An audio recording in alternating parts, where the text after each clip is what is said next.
I can't believe we're already episode 7. That means we're almost over, and I can't believe it. So this is going to be my kind of deep dive, kind of overview review of episode number 7. And it's crazy that that's like where we are right now.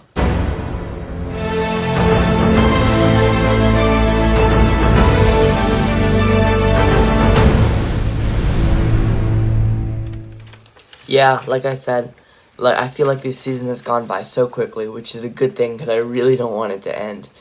But yeah, I'm having a blast. But this wasn't my favorite episode. Definitely not. I think my favorite episode's got to give it to like 5. I'm pretty sure it's 5. Number 6 was good, but this one was kind of lower than 6. I'm just kind of, I'm going to say this wasn't the best episode because you got to be honest with what you feel. I really don't think this one was the best. But I do expect the next episode to be crazy. So I'm going to be my spoiler review.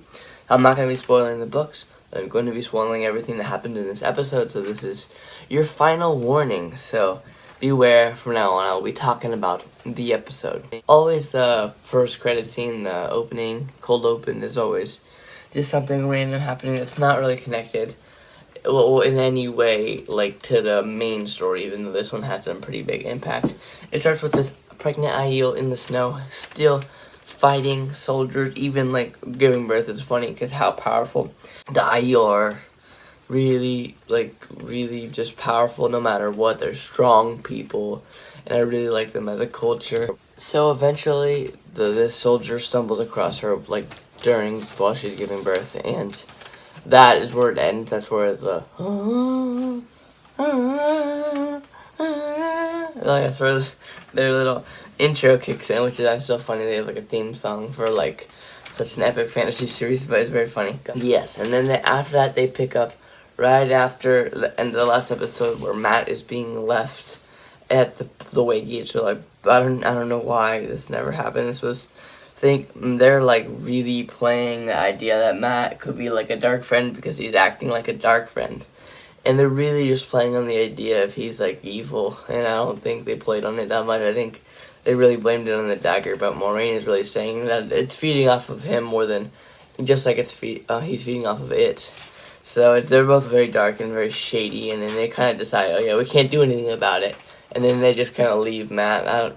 I don't know what Mat's doing, but I've never really liked how they were handling Mat. Is one thing they're not doing really well, in my opinion. But I mean, it's just my opinion. I know a lot of people love the actor Mat or how he stole the show, but I mean, the actor's really good. Just I don't like how they're handling him in the show.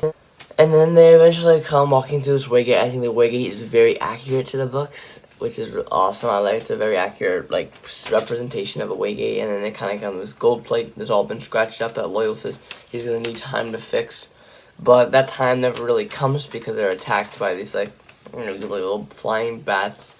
And now Nynaeve channels them away because they're all saying bad things about them or something that makes them insecure, which is also very, what's it called, a trope that I don't really love. Just like, oh, you're terrible, like you're whispering that in your ear. And then after that, they finally make it to Fal Dara. And this is where a lot of Lan stuff comes in. Lan meets a lot of one of his father's soldiers. He talks to him a lot. And then the king of Fal Dara, or the leader of Fal Dara, I don't want to say the king. And then they meet Min. And so first of all, I'm going to be like, Min is talking to Moiraine. And she's kind of seeing her visions. Her visions, like, are all honestly very accurate. And Min is a very, very, very strong character. I really like Min, in my opinion.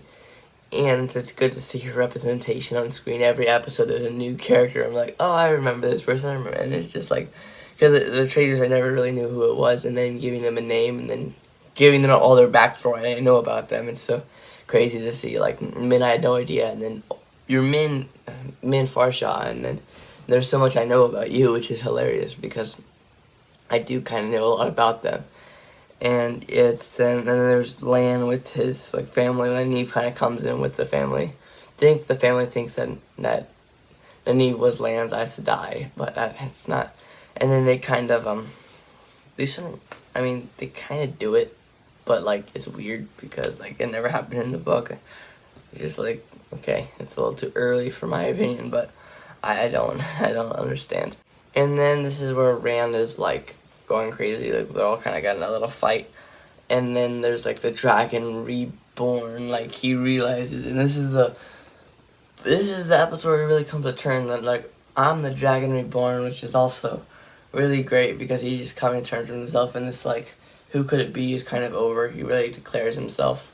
He's kind of mad at himself, and then Perrin gets his golden eye moment when he realizes like that the thing was in front of him in the dark at the Wicket. But Rand really had his moment in this book where like he goes to Min and says, "Tell me I'm not the dragon reborn," is actually his words, and like I think that he kind of proclaimed it. He told Moiraine as a first person, which is kind of shows a lot of trust for Moiraine because like he trusts her a lot clearly because he told her the first person to tell, and they went alone, completely alone, just her and Rand, just so no one else dies because he already figured out he was the dragon reborn. So they went through the blight, and you can tell there's a lot of disrespect for Mat within the other four. I mean, within like especially like Moiraine, especially like Egwene. You can tell he's not like fond of Mat, and then Rand starts protecting him because Mat's a very complex character.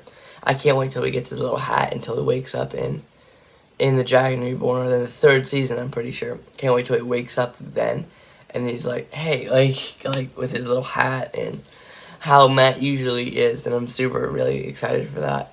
And it ends with the Blight, going into the Blight, and I'm really excited for the finale.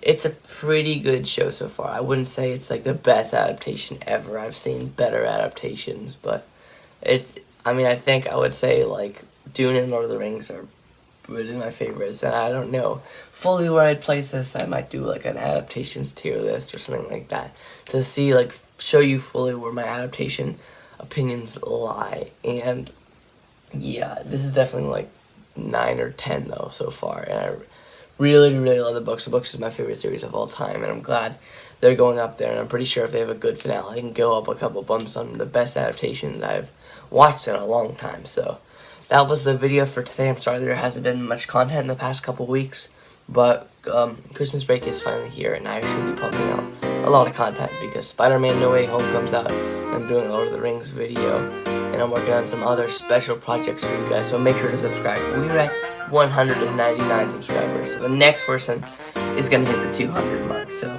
really excited for that, and see you guys in the next video.